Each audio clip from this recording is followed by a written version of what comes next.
of the interview. Originally, you were retired, and you decided to come out of retirement to face an opponent in the next Colosseum combat. Was it June 3rd? June 3rd. And not only face an opponent, but for a title fight. So what prompted you coming out of retirement and moving up in weight? Well, I'd originally moved up in weight last year. Got down to 155. Took too much out of my body. And it almost became more of a fight to make weight than the actual fight. So it was like everything was over when I got to weigh-ins. And I lost that fire for Saturday. Title fight, yes. What prompted me to come out?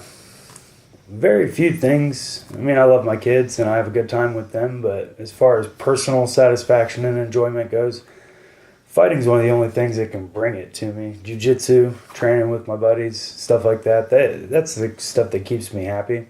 I was nervous about some health issues. They seem to be all okay.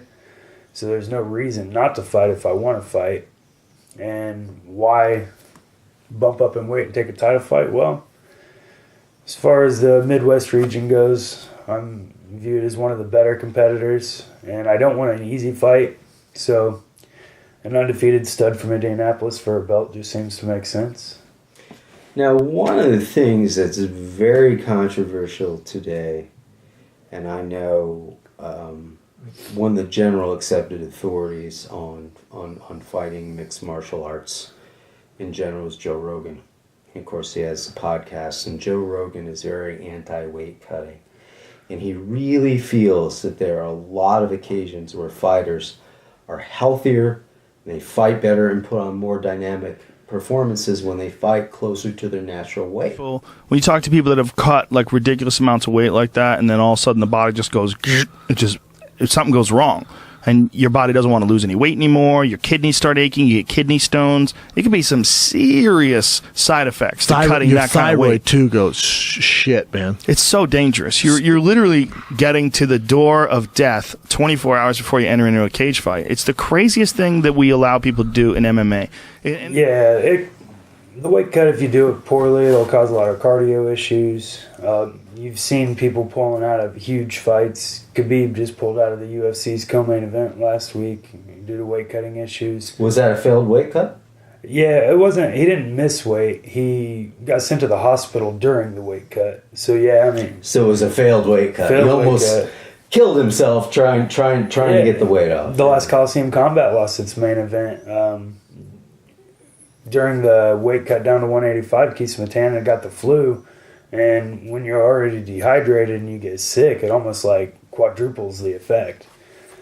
I mean, everybody gets hangry, you know, you get so mad when you're angry and hungry, whatever, but times that by dehydration and still working out, and it's just too much. And with me, I mean, I have to cut weight while being at work, so it really is not conducive to a good fight. It's hard for me to put on a good performance at 55 nowadays.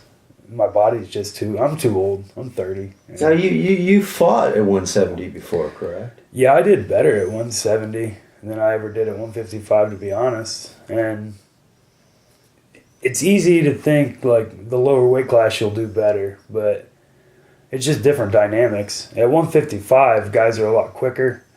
You know, a little bit faster than they are at 170 for sure. Guys at 70 carry a little bit more power, but knock on wood, haven't been knocked out yet, so hopefully we can keep that going at 170. But at 155, it's just a completely different fight than at 170. I feel like it's almost like a different game plan altogether. Now, what about your opponent? Tell me about your opponent. Aaron Highball, he's undefeated. Good record, good boxing. Nice little 1-2. He's real tall and big for the weight class at 170.